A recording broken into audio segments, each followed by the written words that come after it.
The story begins in the cold heart of winter, 1959.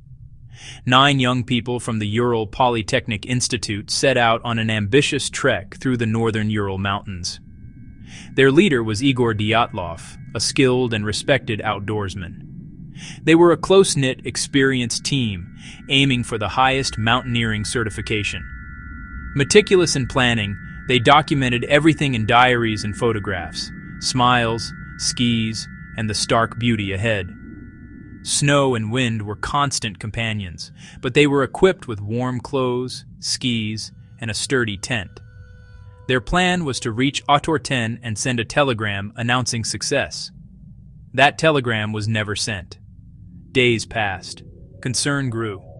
A search mobilized students, teachers, army, and aircraft toward a desolate peak called Kholat Shakal, Dead Mountain. What followed would captivate the world for decades, a profound mystery of torn tents, strange injuries, and haunting theories. Not just a trip gone wrong, but a puzzle box of conflicting clues that defy simple explanation. The first major breakthrough came on February 26, 1959, when a pilot spotted the abandoned tent. It stood on an exposed eastern slope, unusual for seasoned hikers who normally shelter below the tree line.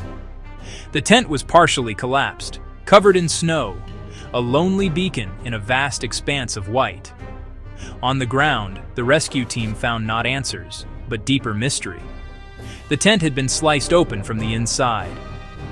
The occupants cut their way out, suggesting a desperate, sudden escape. Boots, warm jackets, food, personal items, all abandoned. Survival essentials left in a rush. A line of footprints led downhill, some barefoot, some in socks, a few with a single shoe, chilling evidence of urgency. Yet the tracks appeared orderly, contradicting the violent exit from the tent. No other footprints, no animal tracks. Whatever terrified them left no trace in the snow. Only profound silence remained. Following the footprints, searchers reached a large cedar at the forest edge. There they found a small, failed fire.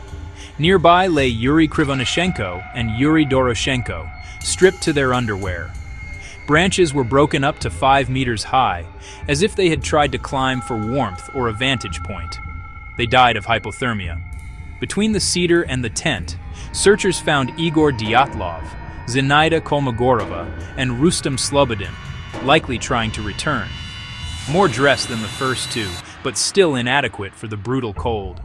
Slobodin had a minor skull fracture, yet hypothermia remained the official cause. 2 months later, the final 4 were found in a ravine beneath 4 meters of snow. Lyudmila Dubinina, Alexander Kolovatov, Nikolai Thibault Brignol, and Semyon Zolotaryov.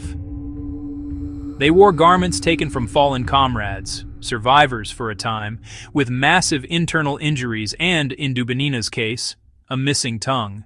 The clues point in different directions, resisting a single, simple answer. Some clothing showed elevated radiation, unexplained, though not lethal. Witnesses reported bright orange lights in the sky. A final blurry photo showed a bright object. The last 4 suffered crushing internal injuries without matching external wounds.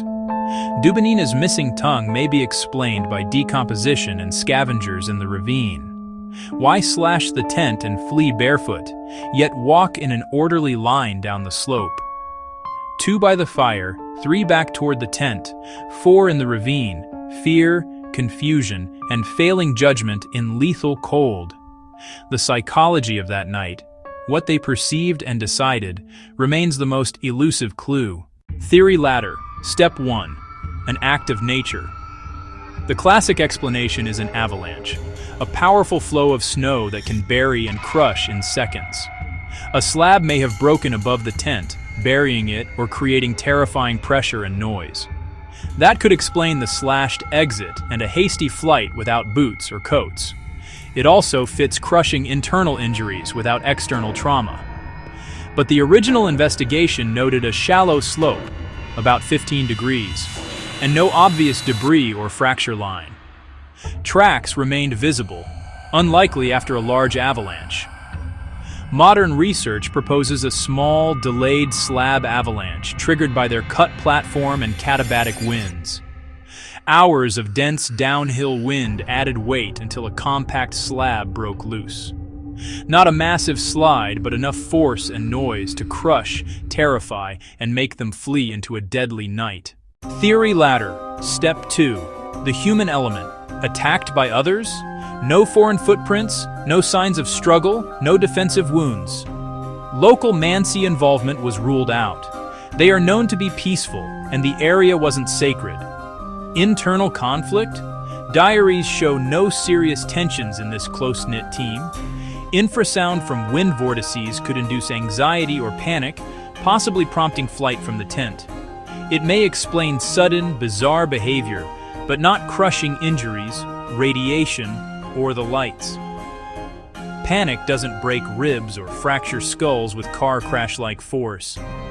Human factors could be a trigger, not the full story. Theory ladder. Step 3. A state secret. The pass lay beneath flight paths from Baikonur. Witnesses described orange spheres, missiles, aircraft, or re-entry. A shockwave could cause panic. Contamination could explain radiation on clothing. The abrupt case closure and classified files fueled suspicions of a cover-up. But autopsies found no shrapnel, burns, or blast injuries, only crushing trauma. Airburst concepts could create internal damage without fragments, but there's no concrete evidence of such tests there then. The military hypothesis explains some clues but can't complete the picture. Tantalizing, unproven. Modern consensus. Not one cause, but a chain reaction, a perfect storm of nature and human response. Lost or delayed, they camped on an exposed slope and cut a platform into the snow. Katabatic winds deposited snow above. Hours later, a small, dense slab fractured. The compact slab slammed the tent, crushing some against hard surfaces and terrifying the rest. They slashed out and fled, underdressed, disoriented, in lethal cold and darkness. 2 perished by the fire, 3 succumbed trying to return, 4 sought shelter in a ravine. In the ravine, a fall or small slide onto rocks intensified catastrophic internal injuries. A cascading tragedy, each event compounding the last.